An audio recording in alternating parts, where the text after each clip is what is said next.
Kia ora, good evening. Home loan interest rates look set to continue to rise after the Reserve Bank today increased the official cash rate, or OCR, by 25 basis points to 3.5%.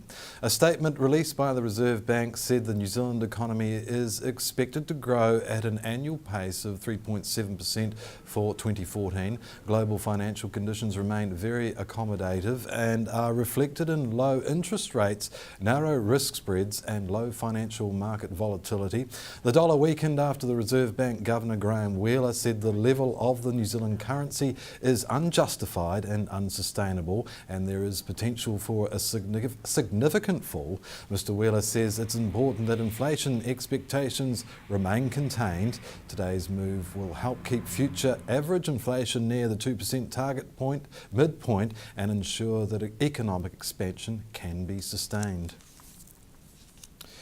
The RSA today announced that over $1.7 million was donated to the 2014 Poppy Appeal for the support of veterans, ex-service men and women and their families in need.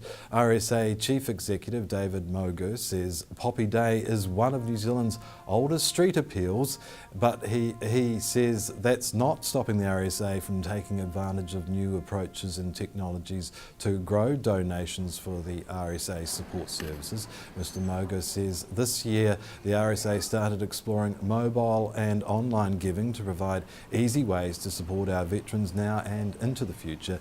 He says the organisation also launched an RSA national Facebook page, an exciting development for an organisation formed in the age of the telegram. The RSA was formed in 1916, midway through the Great War, and the first Poppy Day was held in 1922. Fresh back from the youth version of the G20 Summit held last week in Sydney, Invercargill woman Henrietta McNeil was one of two Kiwis chosen to share ideas on how to deal with some of the largest issues facing the world. Themes for this year's summit included global citizenship, jobs, growth and sustainable development, and Ms McNeil spoke about disaster risk management and climate change displacement. Disaster risk management is really important for New Zealand at the moment, particularly after the Christchurch earthquakes, and being so close to the Pacific Islands, the climate change displacement, so many countries are possibly going to go underwater. We're going to have to know how to deal with that. So what kind of solutions do you provide? So we need to have an international framework in place just to talk, have the conversation, because we've got 20 years, but it's not that long. But also we need to have disaster-proofed infrastructure, all the sorts of things that we're currently doing in Christchurch, but also that knowledge sharing process with other countries who are going through disasters such as Japan. So is it trying to not have to recreate the wheel, going forward with some solid solutions that can be shared? Absolutely, and it's about getting grassroots involvement and all the vulnerable groups and rights-based approaches, so involving disabled people, Indigenous people, women, all of those groups that are really important to have involved in that process. How big is the summit, and why are we only a guest nation? It's a huge deal, actually. I mean, we've got the 20 biggest economic powerhouses around the world coming together. There were slightly over 100 young people there representing their countries, so 5 delegates from normal G20 nations and 2 from guest nations. We're only a guest nation because we're not an economic powerhouse, unfortunately. But the other guest nations that were involved are really important in the economic sphere. So we're talking Myanmar, which is a booming democracy, Singapore and Spain, which has huge youth unemployment. One of the things I understand that you were quite keen to follow up was the opportunity of employing Spanish youth in New Zealand. So one of the important things that came across is labour mobility. And so using, diplomas and things and sharing that knowledge and accepting other diplomas in different countries. So that's one thing youth from around the world were really concerned about, and it's one thing that got put through into the final communique. What other topics got through to that final round? There was a lot about rural employment and making sure that there was lots of rural infrastructure, which is particularly important for Southland. And also, standards, so making sure that there's women in employment, those sorts of important things that I guess aren't always specific to New Zealand, but are important for the entire world. What do you think, as a youth representative, you got out of it for New Zealand? I think talking about youth unemployment and bringing it to the table, bringing it to the G20 is really important for New Zealand. And of course, this climate change stuff, it's huge for New Zealand. We've already had one climate change refugee already. It's going to keep happening. A call has gone out for all non-for-profit Southern organisations in need of a little free promotion. The Southern Institute of Technology's first-year Bachelor of Digital Media students are tasked with making a 30-second commercial for broadcast, and they're looking for a not-for-profit organisation to be the benefactor. This is an advertising component for our first-year film students, and so basically we're getting them to liaise with a real-world client. In this case, it's going to be a non-profit organisation in the Southland region. So they're going to assess the promotional needs of that organisation. They're going to come up with a concept for a 30-second commercial, and they'll go out and shoot it and edit it, and the client will have some lovely commercials to do whatever they want with. So this is an experience that students would see in the real world. This is as it would be. This is an exercise that has a real world outcome, and we've closely modelled it as it would happen in the real world. So I think they'll get a lot out of it. They'll get a lot out of liaising with real world clients, and we're hoping that the ads will look fantastic. So not-for-profit organisations, and I guess they just get, if anyone's sitting at home, they just get in touch with SIT? Exactly, yes. If there's an organisation in Southland that is not for profit, ideally, if it's registered with the Charities Commission, then yes, we would fully encourage them to make contact with us, and we'll basically send them a list of questions that we'd like them to answer, just to help us kind of understand the needs of their organisation, and then we'll come to a decision next week as to who the winning client will be, and then we'll kind of get them to come in and talk to our students about their organisation, and then the students will make an ad for them. After the break, Southland District Mayor Gary Tong on this week's Local Government New Zealand conference in Nelson, former District Mayor Frana Cardno and Dave Adamson's replacement as CEO of the SDC, Steve Ruru.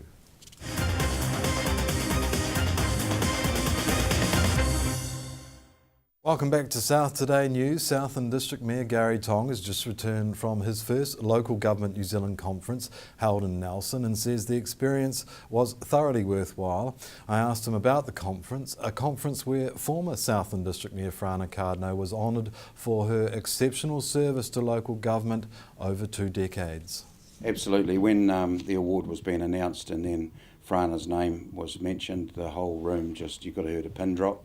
Obviously a lot of people in awe of Frana and what she's done for not only Southland but for all of local government. Yes, Lawrence Yule paid tribute to her for her involvement to the very grassroots of local government, right to the community board level, a lot of interest there. Absolutely, and then right up to the members of Parliament's door. You know, she'd knock once, and if they didn't answer, she'd knock again and keep knocking or sit outside until they came. So no, she's very exceptional, that's for sure.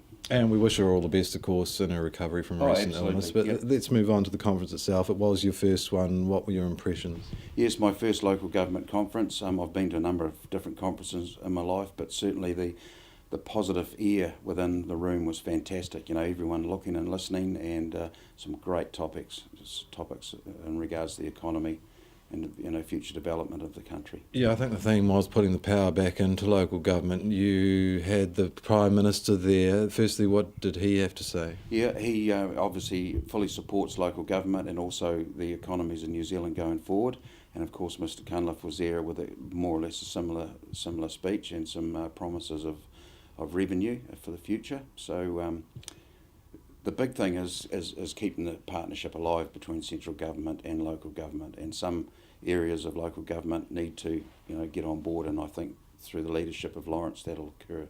And so no promises from the Prime Minister? No promises from the PM at this stage, no, except for the roading input to roading, the far rate and bits and pieces there. And David Cunliffe, and this is of course election year in local government, certainly local government New Zealand wouldn't want to appear to be favouring anyone, but there was a promise there of 200 million for the regions from Labor. How well received was that? It was fairly well received, but discussions later on, where's it going to go? There was an indication that it may go up north. Well, some projects we are involved in as well, and we need to keep an eye on piece of pie as well. And making sure that Southern voice is heard up Absolutely. there, because we did a piece with Hartley here at the District Council yesterday. He was talking about the bridges and the reclassification of some of the speeds and weights that these bridges can take. That's a classic example, isn't it, of much needed perhaps attention for infrastructure. Absolutely, yeah, we definitely need to keep an eye on the infrastructure and the bridges, increase vehicle weights, and of course increase traffic. We have to keep an eye on all of that. So all in all, a productive conference, not just a holiday for mayors and CEOs. No, definitely not a holiday. To get off the plane on Sunday morning and then straight into the AGM, which was very, very good debate around fluoridation and earthquake-prone buildings. You know, that's wakes you up for a start, getting up on the red eye and then getting up there, and then full on again from 8 o'clock on Monday, and then all of Tuesday as well. No, very, very full on, that's for sure. Talking of CEOs, there's a new one being named. He's not starting, I think, till October, but Steve Ruru, what are your impressions of him? Steve Ruru is a good local lad, we can say. His mum was from the Nightcaps area. Really looking forward to working with Steve.